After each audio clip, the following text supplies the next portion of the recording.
ರಾಜ್ಯ ಕಾಂಗ್ರೆಸ್ನಲ್ಲಿ ನಿನ್ನೆ ಡಿಕೆ ರಾಜಣ್ಣ ಭೇಟಿ ಕುರ್ಚಿ ಕದನಕ್ಕೆ ಹೊಸ ಟ್ವಿಸ್ಟ್ ಅನ್ನು ಕೊಟ್ಟಿದೆ. ಕೈ ಮನೆಯಲ್ಲಿ ಹೊಸ ಸಂಚಲನಕ್ಕೆ ಕಾರಣವಾಗಿದೆ.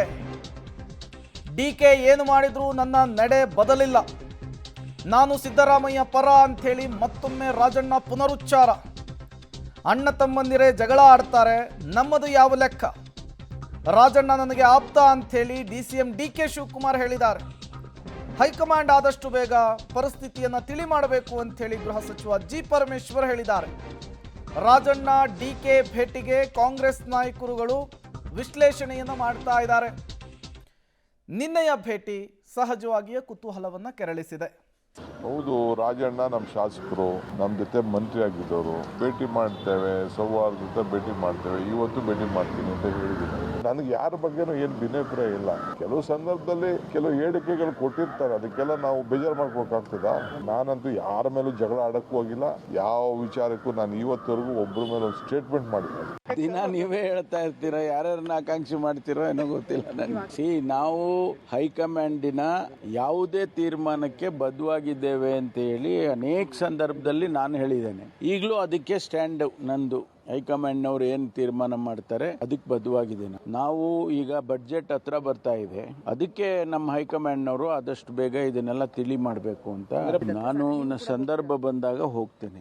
ಅವರು ಇವತ್ತು ಎಫೆಕ್ಸ್ ಬ್ಯಾಂಕಿಗೆ ಎಲೆಕ್ಷನ್ ನಡೀತಾ ಇದೆ. ರಾಜಣ್ಣವರು ಬಹಳ ಸೀನಿಯರ್ ಮೋಸ್ಟ್ ಇದ್ದಾರೆ ಈ ಕೋಆಪರೇಟಿವ್ ಇದರಲ್ಲಿ, ಸಚಿವರಾಗಿಲ್ಲ. ಎಫೆಕ್ಸ್ ಬ್ಯಾಂಕ್ನಲ್ಲಿ ಅವರು ಬಹಳಷ್ಟು ವರ್ಷ ಕೆಲಸ ಮಾಡಿದ್ದಾರೆ. ಅವ್ರದೇ ಆದೊಂದು ಟೀಮ್ ಅದ. ಅವರು ಇವರು ಕೂಡಿ ನಮ್ಮ ಪಕ್ಷದ ಪರವಾಗಿರ್ತಕ್ಕಂಥವ್ರನ್ನ ಅಲ್ಲಿ ತರಬೇಕೆಂಬ ಉದ್ದೇಶಕ್ಕಾಗಿ ಈಗ ಇವತ್ತಲ್ಲ ಈಗಾಗಲೇ ಾಗಿ ಅವರು ಆ ಪ್ರಯತ್ನದಲ್ಲಿದ್ದಾರೆ. ದಿನ ಭೇಟಿಯಾಗ್ತಾರೆ, ದಿನ ಅಲ್ಲಿ ಅಸೆಂಬ್ಲಿಗೆ ದಿನ ಅಟೆಂಡ್ ಮಾಡ್ಯಾರ ರಾಜಣ್ಣವರು. ಅವರು ಶಿವಕುಮಾರ್ ಅವರು ಒಂದೇ ಬೆಂಚಲ್ಲಿ ಕೂತ್ಕೊಂಡು ಮಾತಾಡಿದ್ದು ನಾನೇ ನೋಡಿದೆ.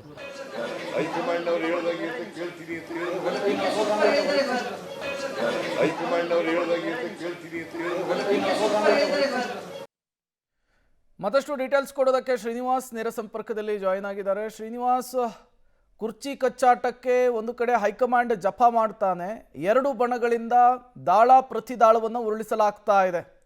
ಇದಕ್ಕೆ ಈಗ ಮದ್ದನ್ನು ಅರಿಬೇಕಾಗಿರೋದು ಹೈಕಮಾಂಡೇ. ಯಾವ ಮುಂದಿನ ವಾರದಲ್ಲಿ ಈ ಎಲ್ಲ ಪ್ರಕ್ರಿಯೆಗಳಿಗೆ ತೆರೆ ಎಳೆಯುವಂತಹ ಬೆಳವಣಿಗೆಗಳನ್ನು ನಿರೀಕ್ಷೆ ಮಾಡಬಹುದಾ ಅಂತ? ಪ್ರೇಮ್, ಸಹಜವಾಗಿ ಕಾಂಗ್ರೆಸ್ನಲ್ಲಿ ದೊಡ್ಡ ಮಟ್ಟದ ಗೊಂದಲಗಳಾಗ್ತಿದ್ದಾವೆ.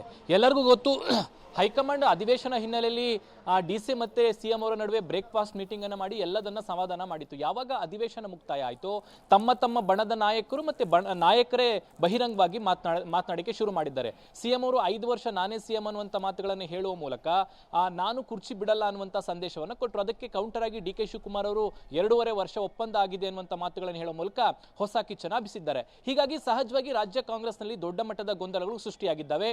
ಇದಕ್ಕೆ ಮುಂದುವರಿಸುವಂತೆ ಏನು ವಿ ಆರ್ ಸುದರ್ಶನ್ ಅವರು ಕೂಡ ಹೈಕಮಾಂಡ್ಗೆ ಪತ್ರವನ್ನು ಬರೆದು ಇರುವಂತಹ ಗೊಂದಲಗಳನ್ನು ನಿವಾರಣೆ ಮಾಡಬೇಕು ಅನ್ನುವಂಥ ಒತ್ತಾಯವನ್ನು ಹೈಕಮಾಂಡ್ ನಾಯಕರಿಗೆ ಹಾಕಿದೆ.